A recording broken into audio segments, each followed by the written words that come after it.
Hi guys, how are you today? Today I'm going to tell you the story Lion King. As the morning sun rose high over the African plain, animals and birds gathered at the foot of Pride Rock.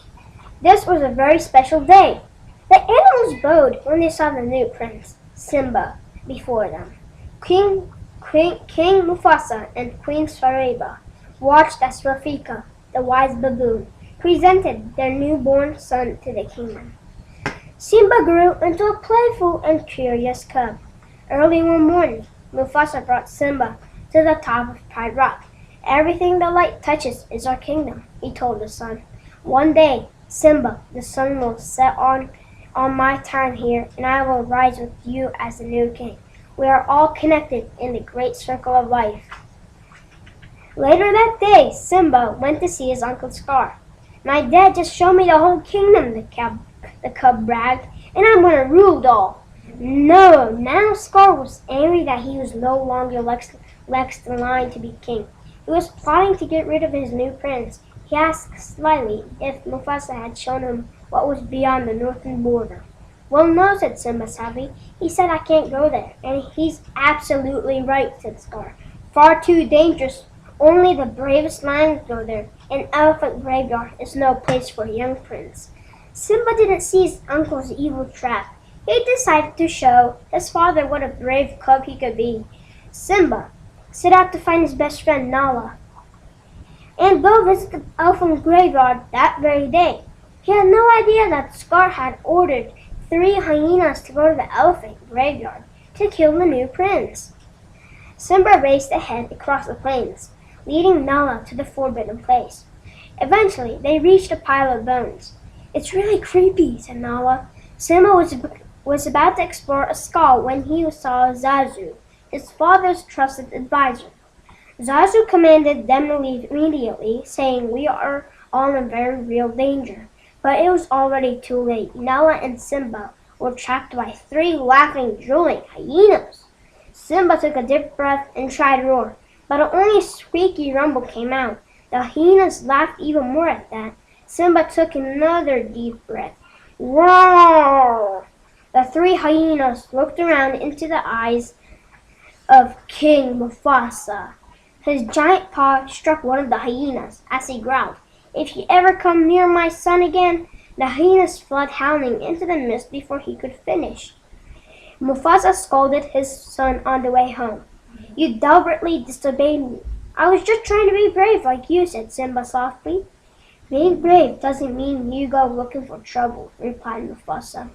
The moon shone brightly above them, and the stars twinkled in the dark sky.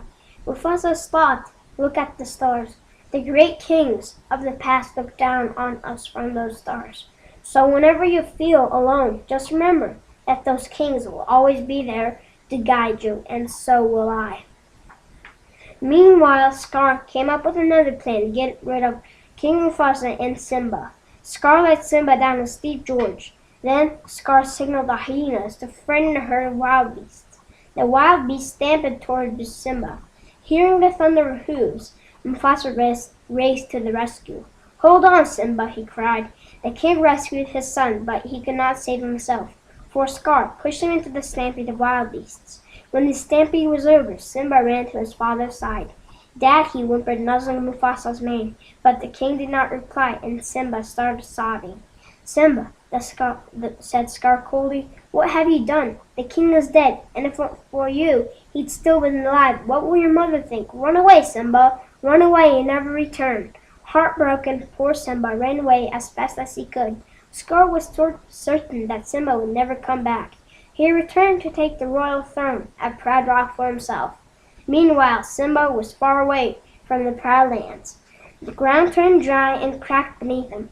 The hot sun beat down as vultures circled above his head. Exhausted and unable to go any further, Simba slumped to the ground. After a long while, Simba awoke. Everything around him looked different. There were trees and grass and flowers instead of desert. A meerkat named Timon and a warthog named Pumbaa had brought him to their home. "You nearly died," said Pumbaa. "I saved you," added Timon. "Well, Pumbaa helped." "Thanks for your help," said Simba, but he thought, "It doesn't matter, I've got nowhere to go." He began to walk away. "Where are you going?" asked Timon kindly. "Nowhere," said Simba. "Anything we can do?" said Pumbaa. "Not unless you can change the past. You gotta put your past behind ya," said Timon. "Repeat after me. Hakuna Matata. It means no worries," added Pumbaa. Simba decided to stay in the jungle with his new friends. Years passed and Simba grew into a young lion. He lived a happy, carefree, no-worries life with his friends. But one day something happened that was not a no-worries situation. A fierce lioness was about to spring out onto Pumbaa, who was stuck under a tree root. "She's going to eat me!" squealed Pumbaa. Simba rushed over to help. Simba wrestled with the lioness, but then realized she was his old friend Nala.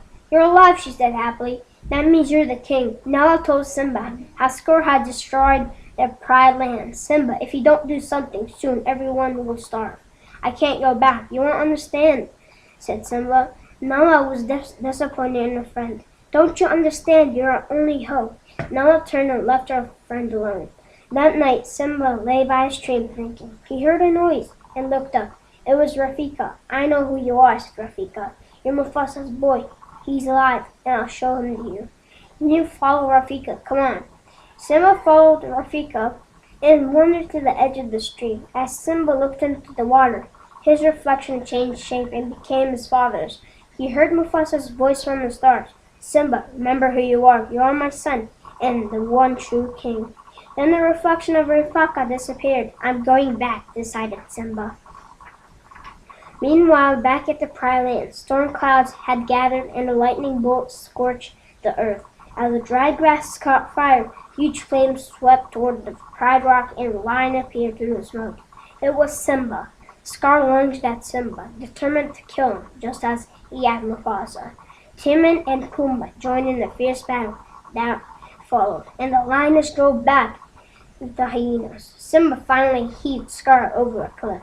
Scar landed to find himself surrounded by drowning hyenas. Simba was victorious. Simba took his rightful place as a Lion King, and once again the land flourished. One dawn, the animals and birds made their way again to the foot of Pride Rock. Rafika picked up a tiny cub. He showed the new princess, the daughter of King Simba and Queen Nala. To the cheering crowd below, the circle of life would continue. Hi guys, this is the end. Well, I will see you next time. Bye.